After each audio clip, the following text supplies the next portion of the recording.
From long, harsh winters to Mongol invasions, life for Muscovite peasants was tough.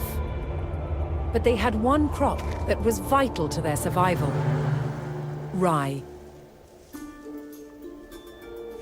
Moscow peasants relied on cereal crops more than any other food.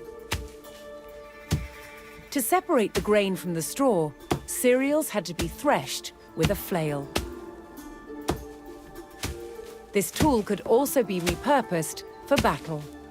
When the Grand Prince called upon peasants to serve in the army, they would have become armed with their tools of the trade, their pitchforks and their pikes, but chief amongst their weapons would be the flail. Farming crops in a land that was covered in snow for 6 months of the year was challenging. But rye was one crop that was particularly adapted to the extreme Moscow climate. The thing about rye is it's incredibly hardy. If you can sow it in autumn, it'll grow through the winter months, even with a covering of snow on the ground. Now, Russia is famous for its long, cold winters, but it also gets very hot and dry summers, and it's in those drought conditions that rye also thrives. And it's for that reason that a majority of Moscow peasants were growing this stuff. But they didn't get to keep all of their crop. The largest rye grains were given to the Grand Princes as tax, while the rest would be used to make bread, or malted to make a nourishing, non-alcoholic drink, kvass. It's super easy to make and cheap, really cheap.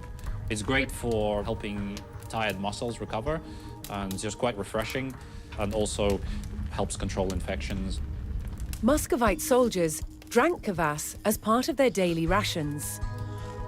It's made by first adding ground malted rye to boiling water.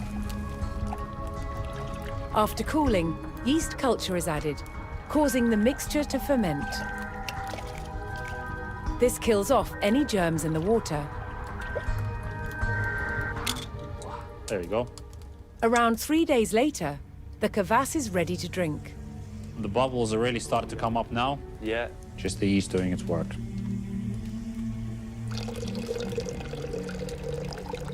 На здоровье. На здоровье.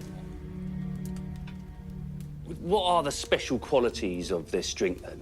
It's essentially a probiotic drink. It has a lot of B vitamins, and it has lactic acid, which is great for recovering from hard labor. It's kind of an ideal sports drink, really. And with rye so easy to grow, you can see how this was the sort of saviour, if you like, of the Moscow peasantry. The hardiness and versatility of rye was a lifesaver to Muscovites, both for peasants at home and soldiers on campaign.